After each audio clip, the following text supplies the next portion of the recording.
Following quite a while of non-appearance from North America, the Toyota Crown nameplate has gotten back to our shores.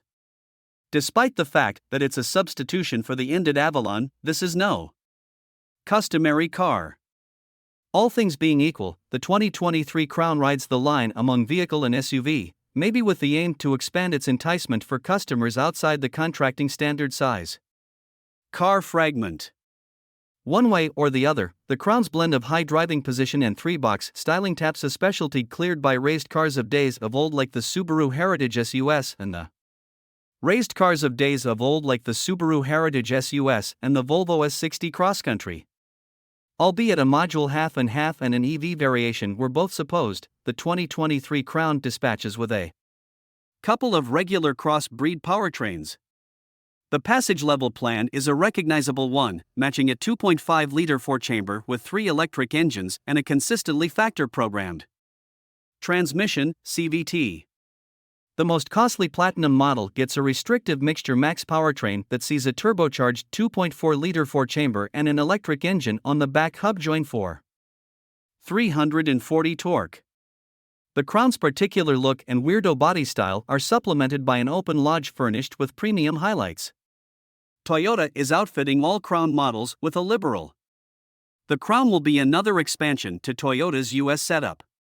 We hope to see the Crown discounted toward the finish of 2022 or in mid-2023.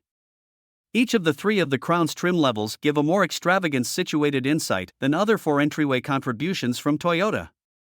The most fascinating choice is the more remarkable half-breed max powertrain, which is select to the top end. Platinum trim, so it's the one we'd pick.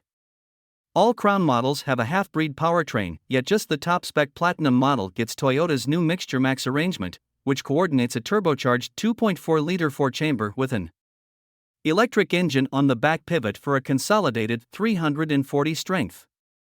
The XLE and restricted models get a less strong 236 horsepower crossbreed framework that utilizes a 2.5-liter 4-chamber and 3 electric engines. The XLE and restricted have a constantly factor-programmed transmission, CVT, while the Platinum utilizes a 6-speed programmed, all-wheel drive is standard on each trim. With the base powertrain, the Crown's speed increase is sufficient and Toyota gauges it'll hit 60 miles per hour in an entirely satisfactory 7.6 seconds. The Platinum trim, with its all the more remarkable arrangement, is discernibly brisker and its 5.7 second send-off to 60 miles per hour gauge is convincing. The suspension has been tuned for a loosening up ride, so don't expect cornering heroics from the Crown. However, the Platinum model accompanies versatile dampers that hone things up and give the enormous 4 entryway a more carefree nature. The EPA gauges that the Crown with the base half and half powertrain will be equipped for returning up to 42 miles per gallon city and 41 miles per gallon roadway.